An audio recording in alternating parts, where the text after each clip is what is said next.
Cümleten selamün aleyküm arkadaşlar.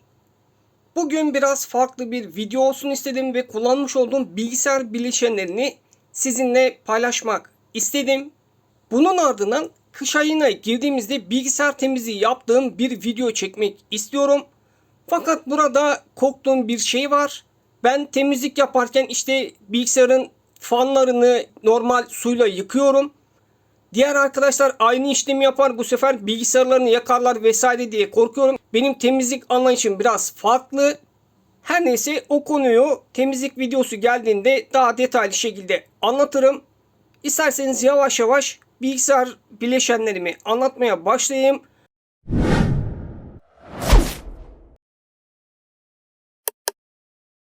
Öncelikle görmüş olduğunuz gibi 19 inç Philips'in bir monitörü var. Yanlış hatırlamıyorsam 2014-2015 yılları arasında bu monitörü almıştım.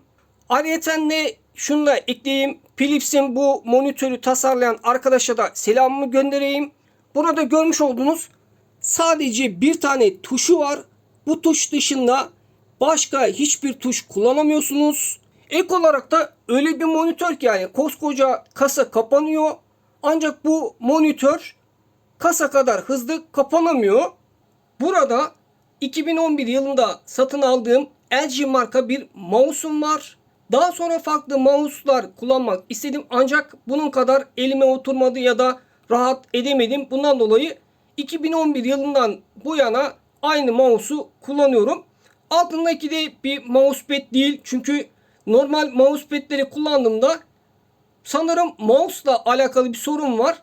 Mousepad'leri altına koyduğumda mouse algılamıyor, saçma sapan hareketler oluyor, titreme vesaire olduğu için bulduğum bir kartonu bu şekilde kesip mousepad şeklinde kullanıyorum. Mouse'la alakalı şunu da ekleyeyim. Yanlış hatırlamıyorsam 2011 yılında ben bu mouse'u aldığımda 20 küsür lira civarıydı ya da tam 20 lira civarında olabilir. Görmüş olduğunuz Dell marka klavyeyi 2-3 yıl önce bir bilgisayarcıdan 200 TL civarına satın almıştım. Nedendir bilmiyorum, bilgisayarımda en çok bozulan parçalar klavye ve kulaklık. Daha önce ortalama ve üzeri klavye ve kulaklık aldım ancak ömürleri bir yılı ya aştı ya aşamadan bozuldular. Bundan dolayı çok fazla para vermiyorum. Daha çok işimi görecek, uzun ömürlü gidecek şeyleri tercih ediyorum. Yine bilgisayarımda en çok bozulan parçalardan birisi olduğu için kulaklığa çok fazla para vermiyorum. Yanlış hatırlamıyorsam 3 yıl, belki 3 yıldan biraz daha fazla zaman önce 125 TL civarına Tucci marka Çin malı bir kulaklık satın aldım. Daha önce kullandığım ortalama veya üzeri kulaklıklarda maalesef ya sağ tarafı bozuluyordu ya sol tarafı bozuluyordu ya mikrofonu varsa mikrofonu hızlıca bozuluyordu. Bunda da yani 1,5 milyar nüfusları var. İşini tam yapamayan bir arkadaşa denk geldik sanırım. Kulaklığın sağ tarafını sola, sol tarafını da sağa bağlamış. Yani ters bağlantı yapmışlar. Normalde sağdan gelmesi gereken ses soldan geliyor. Soldan gelmesi gereken ses de sağdan geliyor. Bu kulaklıkta bir türlü şansım yaver gitmiyor. Görmüş olduğunuz Asus Vento A9 isimli kasayı 2007 yılında satın almıştım. Bilmeyenler için şu ayrıntıyı da vereyim. Görmüş olduğunuz gibi arkadaşlar, açık olan kısımdaki kapakta bu şekilde plastik bir parça var. Plastik parçayı yukarı doğru çekip kasaya kapattığınızda işlemci fanının üzerini tamamen kapatıyor ve işlemci dışında başka bir yere fanın rüzgarını vermiyor. Görmüş olduğunuz ızgaralardan da havayı dışarı atıyor. Yani kasanın içerisiyle herhangi bir alakası kalmıyor. Görmüş olduğunuz ayrıntıyı da size belirteyim. Bazen internette görüyorum. Yeni nesil Asus kasalarda aynı şekilde midir bilmiyorum. Aslında bu ön kısımda gördüğünüz parça sökülüyor. Şurada görmüş olduğunuz kısmına elinizi sokup ön paneli sökebiliyorsunuz. Kasanın iç kısmına geçtiğimizde şunu belirteyim. Yaz çok sıcak olduğu için bu kapak sürekli açık kaldı ve yukarıdan komşular vesaire sürekli bir şeyler çırptığı için oradaki pislik kasanın içerisine kadar geldi. Ve bundan sonra temizlik videosu çekmeyi düşündüğüm için herhangi bir temizlik işlemi yapmadım diyerek isterseniz konuya devam edelim. 890 GB'lık Kioxia marka SSD kullanıyorum. Bunu şurada görmüş olduğunuz kısma sallandıracak şekilde, yani boşta olacak şekilde bırakıyorum. Görmüş olduğunuz gibi 2.7 TB'lık Seagate marka bir hard diskim var. Hard diskten bahsetmişken şunu da belirteyim. Kesinlikle Seagate ucuz diye almayın. Daha birinci yılını doldurmadan ya kafa vurmaya başlıyor ya saçma sapan şeyler oluyor. Sürekli veri kaybı yaşıyorsunuz. Yani benim ilk aldığım 500 GB'lık Samsung marka bir hard disk vardı. Ve ben o hard diski 2007 yılında satın almıştım. 2025 yılının başlarında bozuldu. Bu da yani birinci yılını doldurmadan arıza vermeye başladı. İşte SATA kablosunu takıyorsunuz, kabloyu görmüyor vesaire, saçma sapan sorunları oluyor. Daha birinci yılını doldurmadan kafa vurmaya başlıyor, ses yapmaya başlıyor. Burada 2012 yılında satın alınmış Thermaltake marka güç kaynağı mevcut. Güç kaynağından bahsetmişken şunu da belirteyim. Donanımdan çok anlamıyorum. Sadece kişisel deneyimlerimden yola çıkarak belirtmek isterim.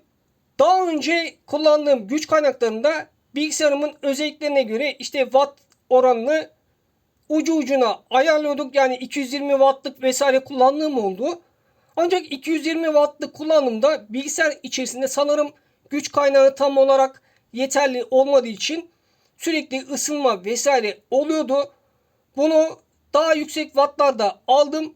O zamandan beri çok fazla ısınma problemi yaşamıyorum. Genelde ısınma problemleri macun yenileme gerektiği zamanlarda vesaire oluyor. RAM'lere geldiğimizde 1333 MHz hızında 2 adet 8 GB'lık Kingston marka RAM kullanıyorum. Burada yine 2014 yıllarının ortalarında satın almış olduğum Intel i3 3220 işlemci yer alıyor. Şöyle en arkada da görmüş olduğunuz Asus marka H61M Pro modelinde anakart kullanıyorum. Yine burada AMD'nin HD 6570 modelinde ekran kartını kullanıyorum. Şöyle elimden geldiğince göstermeye çalışayım. Şu detayı da göstermeden geçmeyeyim arkadaşlar. Bu görmüş olduğunuz küçücük fan öyle bir ses yapıyor ki inanın böyle traktör sesi gibi çok fazla ses yapabiliyor. Videoda görmüş olduğunuz en eski parça 2007 yılında satın alınmış Asus Vento A9 isimli kasadır. Yanlış hatırlamıyorsam bu kasa ilk alındığında işlemci olarak AMD'nin 3800 Plus isimli işlemcisi vardı. Yine Nvidia'nın GeForce 8500 ekran kartı vardı. Asus'un bir anakartı mevcuttu. Modelini tam olarak hatırlamıyorum. Ancak bu kasada Asus dışında herhangi bir anakart kullanılmadı.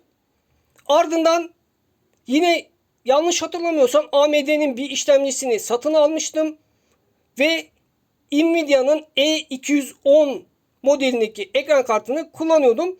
Son olarak da burada görmüş olduğunuz Intel'in i3 3220 işlemcisini, AMD'nin HD 6570 ekran kartını ve H61M Pro modelindeki Asus anakartı kullanıyorum.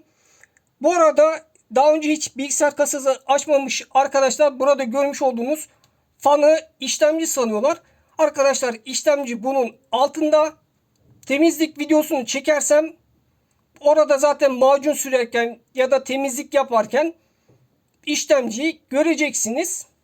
2014 yılında satın almış olduğum Sony Xperia Z2 marka cep telefonunu da bir süredir Vomik uygulaması aracılığıyla mikrofon olarak kullanıyorum.